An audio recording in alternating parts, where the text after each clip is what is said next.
ဝိုင်းရင်တရုတ်ဆောင်တဲ့ဒရိုက်တာတူဖြစ်တဲ့ဝိုင်း53နှစ်ကွယ်လွန်သွားခဲ့ရပြီလေဖြစ်ပါတယ်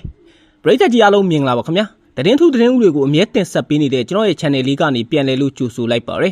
။မှာတော့မြန်မာရုပ်ရှင်လောကရဲ့ထိပ်တန်းဒရိုက်တာတူဖြစ်ပြီးရုပ်ရှင်ထူးချွန်စုအကယ်ဒမီများစွာကိုပိုင်ဆိုင်ထားတဲ့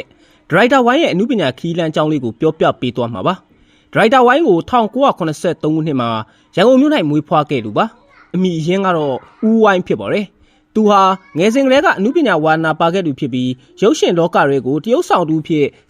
စတင်အခြေချခဲ့တာကိုတော်တော်များများကမေ့နေကြပါတယ်။ဒါပေမဲ့သူ့ရဲ့စစ်မှန်တဲ့ဝါဒနာကဖန်သားပြင်ရှေ့မှာထက်ကင်မရာနောက်ွယ်ကဖန်တီးမှုတွေစီကိုရောက်ရှိခဲ့တာပဲဖြစ်ပါတယ်။ဒရိုက်တာဝိုင်းဟာဗီဒီယိုခေတ်ကတည်းကသူများနဲ့မတူတဲ့တင်ဆက်မှုပုံစံအသစ်တွေကြောင့်လူသိများလာခဲ့ပါတယ်။သူဟာဇလန်တစ်ပုဒ်ကိုရိုက်ကူးရမှာလူသားတို့ရဲ့စိတ်ခံစားမှုအထူးသဖြင့်အမျိုးသမီးတွေရဲ့စိတ်နေစိတ်ထားနဲ့လူမှုပတ်ဝန်းကျင်ကဖြစ်ရမှန်တွေကိုရဲရဲဝံ့ဝံ့ပုံဖော်တတ်သူပါ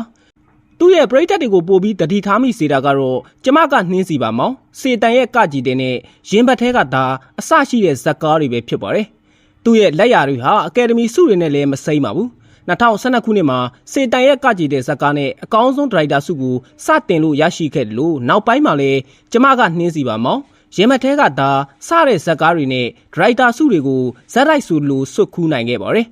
ဒရိုက်တာဝိုင်းရဲ့ထူးခြားချက်ကတရုတ်ဆောင်တစ်တွေကိုမြေတောင်မြောက်ပေးနိုင်သောရှိသည့်အပြင်တရုတ်ဆောင်တွေစီကမတူညီတဲ့အရေးချင်းတစ်တွေကိုဆွဲထုတ်ပြနိုင်တာလည်းဖြစ်ပါတယ်။အနုပညာလောကမှာဆယ်စုနှစ်များစွာဖြတ်တန်းခဲ့တဲ့ဒရိုက်တာဝိုင်းဟာအခက်အခဲတွေဝေဖန်မှုတွေကိုလည်းကြုံတွေ့ခဲ့ရပူပါတယ်။ဒါပေမဲ့သူဟာသူ့ရဲ့အနုပညာခံယူချက်ကိုခိုင်ခိုင်မာမာစုပ်ကိုင်ပြီးပရိသတ်တွေ